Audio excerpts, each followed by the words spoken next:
Hey guys, it's your boy Young Diamond. Welcome once again to this channel. Now we're moving over to Mali. Now, according to recent reports, Mali have achieved a remarkable, feat by becoming the first African country to pay off all its debts. As of November 2024, Mali has successfully cleared all its external debts, marking a significant milestone in its economic journey. Now, we all know where Mali came from and, what they've been through in the past years, of which Mali was taken over by the military government, in 2021, May to be precise. We all know that Mali's government was overthrown in May 2021 by the military junta. So the military seized power 2021 May.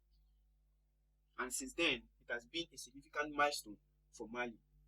Not just Mali, other African countries, neighboring countries that also, embarked on this military coup in particular. So Mali has been head on, with its reforms, trying to cut off, its colonial masters from, trying to cut off the knees of the colonial masters from their neck. And they successfully done so significantly by clearing up their external debt. Now, Mali is now become the first, African country to be debt-free, aside Libya, before the demise of Muammar Gaddafi. Now, historically, Mali's public debt has been a concern, averaging 38.3% of GDP over the decades to 2022. The country has made concerted efforts, to address its debt burden, implementing reforms and restructuring its financial obligations. This is what a sensible country does, when they want to get out from, debts and other quagmire befalling the state. Now, a prominent economic development initiative has confirmed that Mali is now debt-free. This achievement signifies a major shift in the country's economic trajectory as it breaks free from dependency on foreign debt and assumes greater control over its financial future. Now, Mali has been able to shift, from dependency of debt, and it boils down to ask the question: how have they been faring without borrowing since 2021 when the military took over? Because it is evident that they've been operating without borrowing. And which brings to another question: who came out with the concept that you must borrow for your country to survive? Who came out with the concept that you have to borrow, you have to get aids to survive? Because when the military took over, when they were being threatened, they were being threatened, aids will be cut off, this and that, no finance, nobody will finance them and all of that. With all these threats, now they've been able to exclude themselves from this dependency. And now they are now in control of their financial future. The main dictates of this financial dependency mainly lies in the hands of the IMF and the World Bank. They dictate for countries what to do with their financial future, either by devaluing their currencies, increasing taxes, and other policies that affect, the dependency of these countries. Now, Mali's debt-free status sends a positive signal, to international community, demonstrating the country's commitment to fiscal responsibility and economic development and stability. Now, this development may also inspire other African nations to prioritize debt reduction and management, fostering a more stable and resilient economic landscape across the continent. Africa has been so indebted due to their, frequent nature of borrowing. African countries have literally borrowed themselves to stupor. They've borrowed themselves to stupor. Why? Because they want to stay afloat, not prioritizing debt reduction and management of what they have. Now, this sends a signal that it is possible to be debt-free. This sends a signal that you can live and sustain and survive in your country without borrowing. So Mali stands alone as the first African country to achieve debt freedom, a testament to its determination and strategic economic planning. This achievement serves as a model for other nations seeking to overcome their own debt challenges and secure a brighter financial future. So other countries that need to follow suit, need to seek, advice from Mali, what they've done, how they did it, what they did that made them to achieve debt freedom. Because the truth be told, yes, it is good to borrow, but who came up with the concept of borrowing?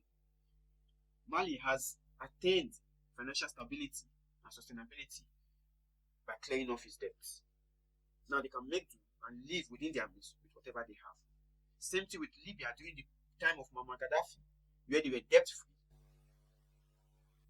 And no dependence on any country or anyone dictating for them how to run their country. Now, Mali's debt, freedom reform did not just start all of a sudden. It came through a process.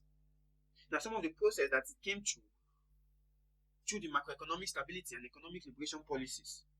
Effective implementation of these policies enable Mali to strengthen, the foundation for a market-oriented economy and encourage private sector development.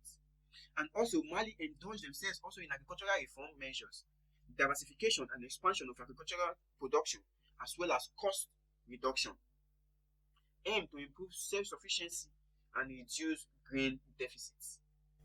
They also embarked in privatization programs. Significant progress was made by privatizing dysfunctional public companies, improving their efficiency and reducing the state burden. Unlike other countries where they have dysfunctional public companies, yet they spend billions on that dysfunctional companies. They also embarked on what we call trade liberalization. Mali liberalized its trade regime, reducing tariffs and other trade barriers to promote exports and attract foreign investment.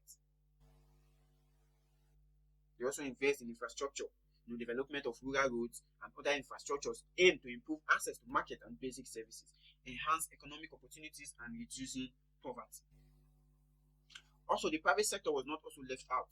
They also embarked on private sector development when the government encouraged private sector growth through reforms, investment and other technical assistance, particularly in the energy sector and telecommunication, which is one of the backbone of sustainability in a country.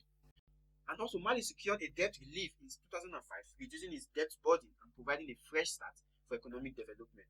So these reforms and strategies implemented over the years contributed to Mali's economic resilience and growth. Even at that, the country still faces significant challenges, including poverty, corruption, political instability, which hinders its progress towards debt freedom. But as of now, it has been said and it has been confirmed, Mali is now debt-free. Through these reforms, over the period of time, they were able to pay off their debts. Because Mali's debt situation has deteriorated over recent years, with public debts, reaching 22 years record high in 2022 due to COVID-19 pandemic and poor economic planning. Even during that period, the IMF expressed concern over the lack of corrective measures and reforms to address these issues. Now, within the space of 3 years, through these reforms, Mali is now debt-free, according to recent reports. So kudos to Mali. And this is an eye-opener to other African countries to minimize their borrowing and set a course for financial independence, not depending on the World Bank, the IMF, that dictates for you what to do with your country. Kudos to Mali. And next on the watch list would be Burkina Faso, Niger, probably still on course to becoming debt-free, because they've decided to take the bull by the horn, take charge of their country's infrastructure, shielding it from foreign and external interference. And we're on the lookout. Let's see what becomes of Niger and Burkina Faso, since Mali has already set the pace to financial independence.